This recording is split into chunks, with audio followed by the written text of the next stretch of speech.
नाम के उदय के अंतर्गत अब तक हमने उमैयद राजतंत्र और अब्बासी क्रांति तक का अध्ययन किया था। अब उससे आगे खिलाफत का विघटन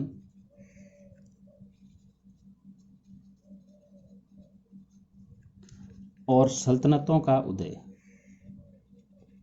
सल्तनतों का उदय कैसे हुआ।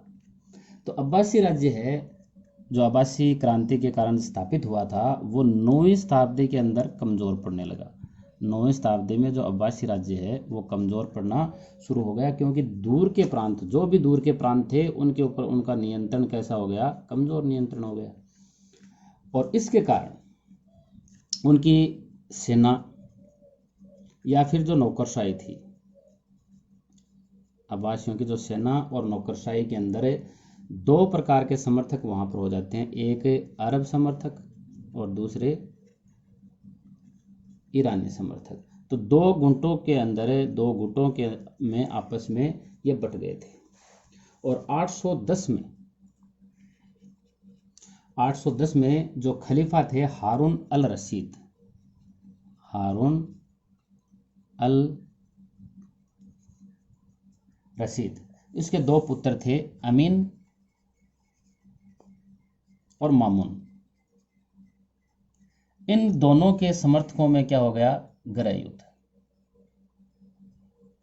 यानी 810 में खलीफा हारून अल रशीद के जो पुत्र थे अमीन और मामून, इन दोनों के बीच में क्या हो गया, समर्थकों के बीच में गृह युद्ध हो गया। और इसके कारण यहाँ जो गुटबंदी है, वो गुटबंदी यानी जो हम गुटों की बात कर रहे थे, जो गुटबंदी है वो और गहरी हो गई फिर। और तुर्की जो गुलाम अधिकारी थे, तुर्की गुलाम अधिकारी, तुर्की गुलाम अधिकारियों का उसमें एक नया वर्ग बन गया। यानी गुलाम अधिकारियों का मतलब मामलुक। और शियाओं, और इस समय की हम बात करें, यानी इस प्रकार से गृह युद्ध की स्थिति आ गई, तो शिया और सुन्नी 2 संप्रदायों के अंदर जो इस्लामी साम्राज्य था, तो इनके अंदर भी, यानी जो शिया और सुन्नी हैं उसके अंदर फिर सत्ता के लिए प्रतियोगिता चालू हो गई। यहाँ से सत्ता के लिए प्रतियोगिता शिया और सुन्नी के अंदर, और जिसके कारण बहुत से छोटे छोटे राजवंश फिर उत्पन्न हो गए। छोटे छोटे राजवंश उत्पन्न हो जाते हैं इनके कारण। जैसे जो खुरासान और ट्रांसोक्सियाना था, खुरासान और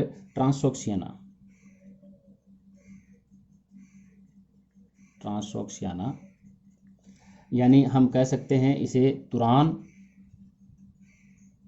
और ऑक्सस के पार वाले इलाके, जो ऑक्सस नदी है उसके जो पार वाले इलाके थे, वहां पर कौन सा वंश आ गया, ताहिरी और समानी, ताहिरी और समानी वंश। मिस्र और सीरिया, मिस्र और सीरिया, इसके अंदर जो वंश उत्पन्न हुआ उस समय वो कौन सा था, तुलूनी वंश, तुलूनी वंश। अब्बासियों की सत्ता है वो कहाँ से कहाँ तक रहेगी, यानी ये भी कहाँ न कहीं अपना साम्राज्य स्थापित करेंगे। तो इसके कारण यानी अब्बासियों से उन्होंने छीना, तो अब्बासियों की सत्ता है वो कहाँ तक रह गई, इराक और पश्चिमी ईरान तक। इराक और पश्चिमी ईरान ये इनके नियंत्रण में रहा। और 1945 में वो बिछड़ गया। 1945 में ये भी इनके पास है नहीं रहा। और जब क्या हुआ कि ईरान का जो कैस्पियन क्षेत्र, यानी 945 में ये भी, यानी जो इराक और पश्चिमी ईरान है वो भी इनके हाथों से छीन गया। कब छीन गया, जब कैस्पियन क्षेत्र के, यानी कैस्पियन क्षेत्र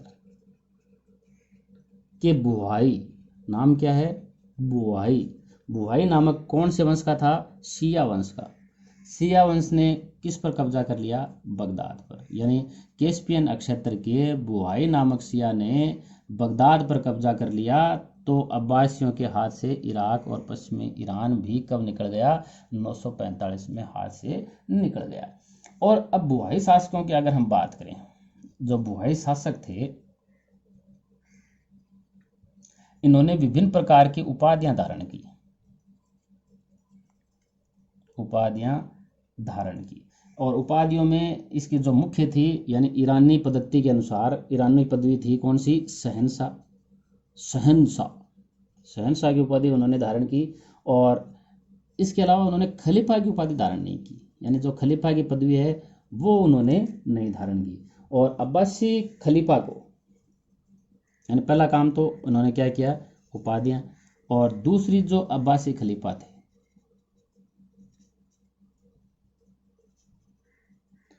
को सुन्नी प्रजाजनों, यानी जो इनके कौन थे? सुन्नी लोग थे, उनके मुखिया के रूप में उन्होंने बनाए रखा कि भाई अभी भी मुखिया कौन है? अब्बासी खलीफा ही क्या है? मुखिया है। और इसी समय अगर हम बात करें तो जो शिया राजवंश फातिमी, शिया जो राजवंश है कौन सा? फातिमी। और इसकी इस्लामी जो जगत है, ये इस्लामी जगत पर इसकी भी शासन करने की महत्वाकांक्षा थी, शासन की महत्वाकांक्षा। किसकी? शिया वंश कौन सा? फातिमी। फातिमी यानी इसने क्या किया के कारण खिलाफत को समाप्त न करने का फैसला किया उन्होंने, खिलाफत को समाप्त न करने का। यानी यहाँ अब्बासी जो खलीफा है, जो यानी बुहाई जो वंश है, उसने अब्बासी खलीफा को सुन्नी जो प्रजाजन थे उनका मुखिया बनाया जाना स्वीकार किया, क्योंकि जो शिया जो फातिमी वंश है वो इस्लामी जगत जो शासन की महत्वाकांक्षा रखता था, उसके कारण इन्होंने ये खिलाफत को समाप्त न करने का फैसला लिया था। हम फातिमी वंश की बात करते हैं। जो फातिमी जो वंश है वो क्या था? शिया संप्रदाय का एक तो यानी ये शिया था, तो शिया का ही क्या था? ये उप संप्रदाय, शिया का उप संप्रदाय था। और दूसरी अगर हम बात करें तो ये कौन थे? जो पैगंबर की बेटी थी, जो मोहम्मद पैगंबर थे उसकी बेटी कौन? फातिमी, फातिमा। तो फातिमा के क्या थे? ये वंशज थे।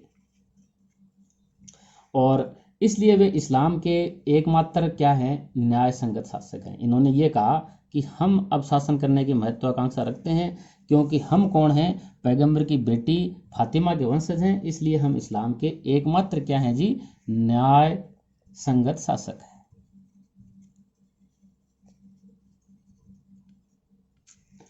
इन्होंने क्या किया?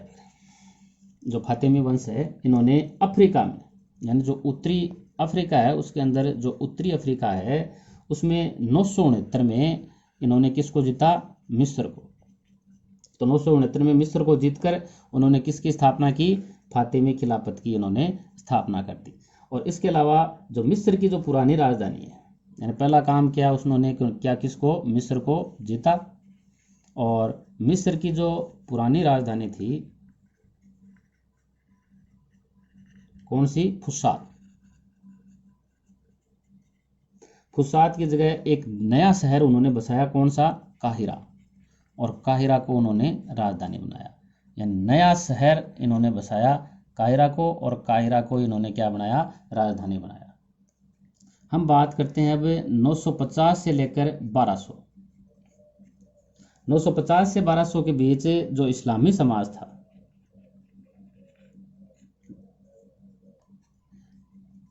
इस्लामी समाज है वो एकल राजनीतिक व्यवस्था, यानी राजनीतिक व्यवस्था है वो भी कैसी थी? एकल। और इनकी जो भाषा है, भाषा भी क्या है? एकल। और एकल भाषा कौन सी? अरबी। तो इस्लामी राज्य समाज है वो इससे नहीं बल्कि किसके कारण, यानी न तो एकल राजनीति के कारण ये संगठित रहा और न ही एकल भाषा कौन सी? अरबी के कारण, बल्कि किन के कारण? आर्थिक और सांस्कृतिक प्रतिरूप के कारण। आर्थिक और सांस्कृतिक प्रतिरूपों के इनके कारण क्या रहा? इस्लामिक राज्य है वो एकजुट रहा था। और अगली हम बात करें तो एकता कायम करने के लिए, यानी इन्होंने इस्लामी राज्य ने एकता कायम करने के लिए क्या किया? समाज को अलग कर दिया। यानी जो इस्लामी समाज था, यानी समाज को इन्होंने आगे नहीं किया, समाज को शासन से क्या कर दिया? अलग कर दिया। और इस्लाम की जो इन्होंने अगली चीज़ थी वो क्या थी, फारसी जो भाषा है यानी फारसी का उन्होंने विकास किया। उच्च संस्कृति की यानी जो इस्लामी उच्च संस्कृति की भाषा के रूप में इन्होंने किसका विकास किया, फारसी भाषा का विकास किया। और विद्वान कलाकार यानी इसके समय अगली चीज़ जो हुई, चाहे विद्वान हो, कलाकार और व्यापारी, ये लोग कहीं भी घूम फिर सकते थे, इनको कहीं भी मनाही नहीं थी, यानी इस्लामी दुनिया में ये मुक्त रूप से घूम सकते थे। और धर्मांतरण के मुसलमान यानी जिन्होंने धर्मांतरण कर लिया था, धर्म परिवर्तित करके मुसलमान बन गए थे, उनकी संख्या की अगर हम बात करें, उनकी जनसंख्या यानी जो धर्मांतरण करने के बाद में हुए थे, तो चाहे उम्मयद वंश हो या फिर जो प्रारंभिक अब्बासी जो वंश था, उसके समय की हम बात करें तो काल में कितनी थी, 10% से कम थे ये, यानी जो मुसलमानों की जो जनसंख्या थी जो धर्मांतरण के कारण हुई थी वो 10% से कम थी। लेकिन आगे चलकर यानी इसके समय क्या हो जाती है, वो बहुत ज़्यादा बढ़ जाती है। अब हम बात करते हैं यानी 10वीं और 11वीं, अगले पॉइंट की हम बात करें छठे की, तो 10वीं और जो 11वीं शताब्दी में क्या उदय हो गया, तुर्की सुल्तनत का उदय हो गया। तुर्की सल्तनत के उदय से यानी अरबों, एक तो अरब पहले से थे, दूसरे ईरानी थे, तो इसके साथ में एक तीसरे कौन आ गए जी, तीसरा प्रजातीय समूह कौन सा आ गया, तुर्की आ गया, यानी तुर्क आ गए ये।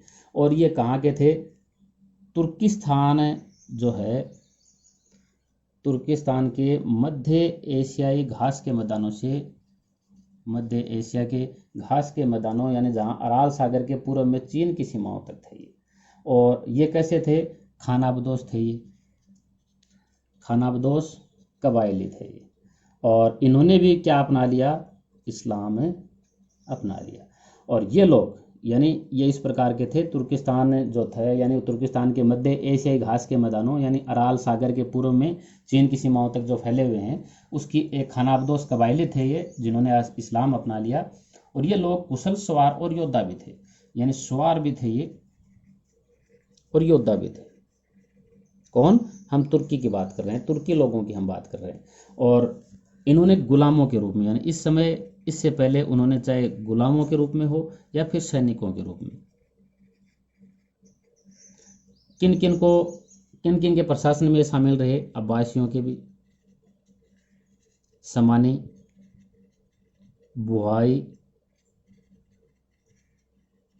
इन सभी वंशों के प्रशासन में ये लोग शामिल रहे थे। और वहाँ पर इन्होंने अपनी वफादारी का सबूत दिया था, वफादारी और योग्यता का, यानी जो इनके अंदर सैनिक योग्यता थी और वफादारी का सबूत देने के कारण ये यहाँ इन सभी के अंदर उच्च पदों पर पहुँच गए थे।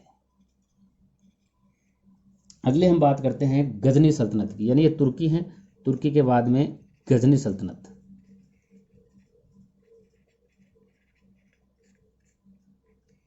जो गजनी सल्तनत है उसकी स्थापना करी थी अल्तगेन ने।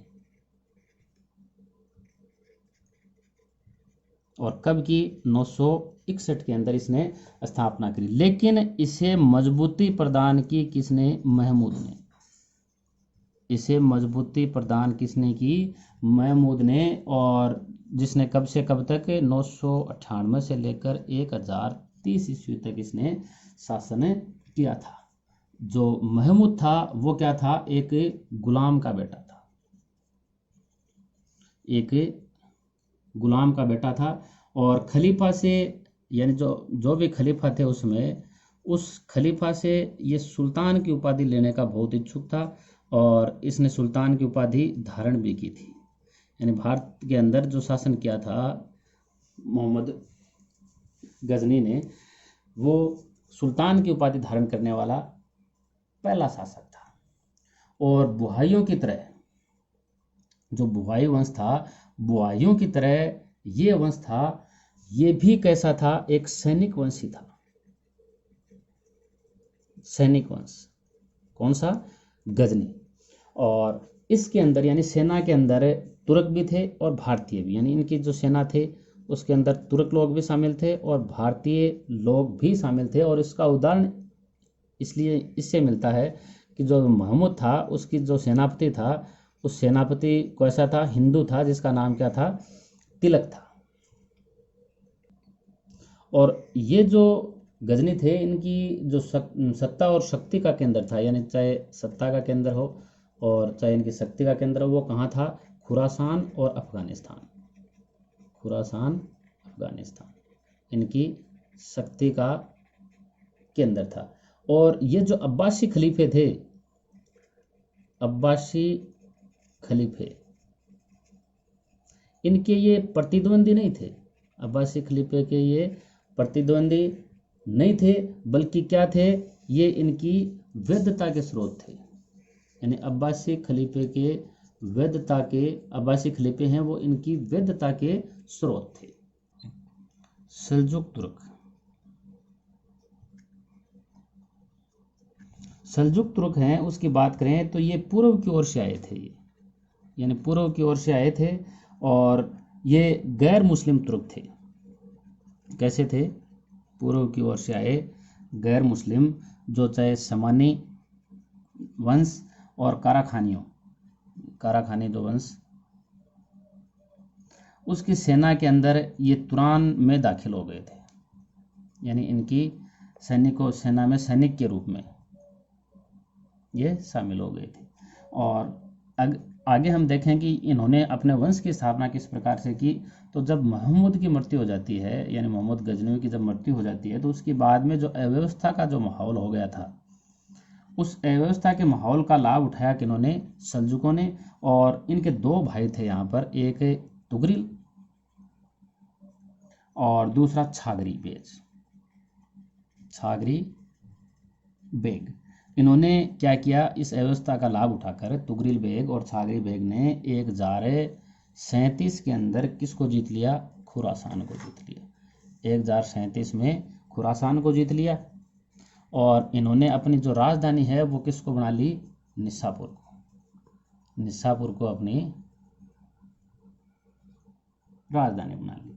और सल्जुकों ने, हम इन सल्जुकों की बात करें तो 1055 में इन्होंने बगदाद को, अगला कार्य इन्होंने क्या किया, बगदाद को पुनः किन के अधीन कर दिया, सुन्नी शासन के अधीन कर दिया, सुन्नी शासन के अधीन करवा दिया किन्होंने, सल्जुकों ने। और खलीफा जो थे, यानी ये काम उन्होंने करवा दिया तो खलीफा इससे खुश हो गया। तो जो खलीफा थे अल कायम ने जो तुगरिल बेग थे, तुगरिल बेग को कैसी उपाधि दी, सुल्तान की उपाधि। इस प्रकार धार्मिक सत्ता है, यानी धार्मिक सत्ता अलग हो गई, धार्मिक सत्ता का केंद्र कौन है, खलीफा है। और राजनीतिक सत्ता तुगरिल बेग। तो धार्मिक सत्ता और राजनीतिक सत्ता इस प्रकार क्या हो गई, अलग हो गई। आगे हम बात करते हैं कि बेग के बाद, यानी जो बेग भाई थे, इसके बाद में इनका जो उत्तराधिकारी है, उनका उत्तराधिकारी कौन बनता है, उनका भतीजा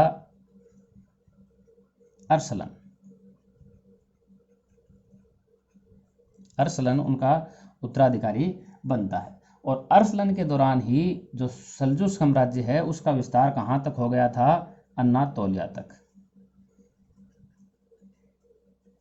अन्नातोलिया तक क्या हो गया था, साम्राज्य विस्तार। और अन्नातोलिया है, उसका आधुनिक नाम क्या है, तुर्की। यानी कहने का मतलब है तुर्की तक उसका विस्तार हो गया था। 11वीं से 13वीं शताब्दी में जो यूरोपीय ईसाई थे, यूरोप में क्या थे, ईसाई ज़्यादा थे। तो यूरोपीय ईसाई और जो अरब राज्य थे, ये अरब राज्य जो बने हैं, उसके अंदर लड़ाई झगड़े कुछ ज़्यादा ही हो गए थे।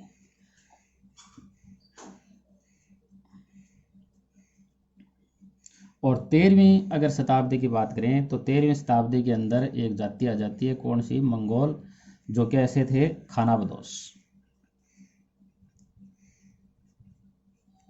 के कारण, यानी इनके कारण जो मुस्लिम जगत है वो कहाँ पहुँच गया जी?